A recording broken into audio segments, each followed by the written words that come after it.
耶利米哀歌第2章。主何竟發怒，使黑雲遮蔽錫安城。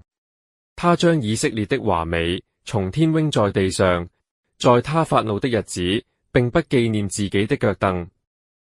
主吞滅雅各一切的住處，並不顧惜。他發怒傾覆猶大民的保障，使這保障癱倒在地。他辱沒這國和其中的首領。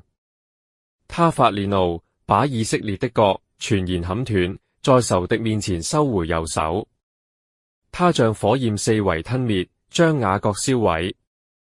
他張弓，好像仇敵。他站着舉起右手，如同敵人，將悅人眼目的進行殺戮。在錫安百姓的帳棚上，倒出他的憤怒像火一樣。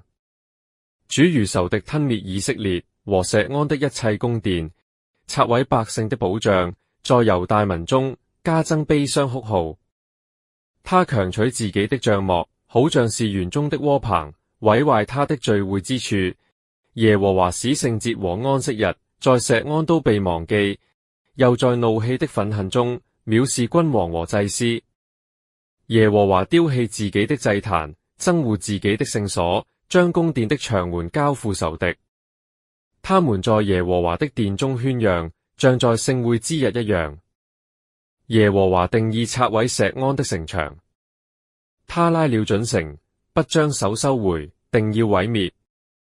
他使外郭和城牆都悲哀，一同衰敗。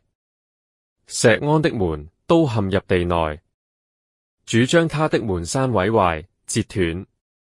他的君王和首領落在沒有律法的列國中，他的先知不得見耶和華的異象。錫安城的長老坐在地上默默無聲，他們揚起塵土，落在頭上，腰束麻布。耶路撒冷的處女垂頭至地，我眼中流淚，以致失明。我的心腸擾亂，肝膽塗地，都因我眾民遭毀滅，又因孩童和吃奶的在城內街上發昏。那時，他們在城內街上發昏，好像受傷的，在母親的懷裏，將要喪命。對母親說：穀酒在哪裏呢？耶路撒冷的民哪，我可用什麼向你證明呢？我可用什麼與你相比呢？錫安的民哪，我可拿什麼和你比較，好安慰你呢？因為你的裂口大如海，誰能醫治你呢？你的先知為你見虛假和愚昧的異象，並沒有顯露你的罪孽，使你被擄的歸回，卻為你見虛假的默示和使你被趕出本境的緣故。凡過路的都向你拍掌，他們向耶路撒冷城嗤笑搖頭，說：難道人所稱為全美的，稱為全地所喜悅的，就是這城麼？你的仇敵都向你大大張口，他們嗤笑又切齒，說：我們吞滅他，這真是我們所盼望的日子臨到了，我們親眼看見了。耶和華成就了他所定的，應驗了他古時所命定的。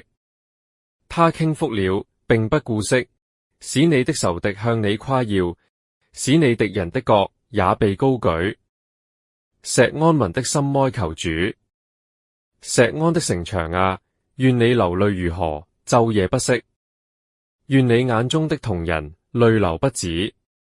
夜間每逢交更的時候，要起來呼喊，在主面前傾心如水。你的孩童在各市口上受餓發昏，你要為他們的性命向主舉手禱告。耶和華，求你觀看，見你向誰這樣行？婦人豈可吃自己所生育手裏所搖弄的嬰孩麼？祭司和先知豈可在主的聖所中被殺戮麼？少年人和老年人都在街上躺臥，我的處女和壯丁都倒在刀下。你發怒的日子，殺死他們，你殺了，並不顧惜。你招聚四圍驚嚇我的，像在大會的日子招聚人一樣。耶和華發怒的日子，無人逃脫，無人存留。我所搖弄所養育的嬰孩，仇敵都殺淨了。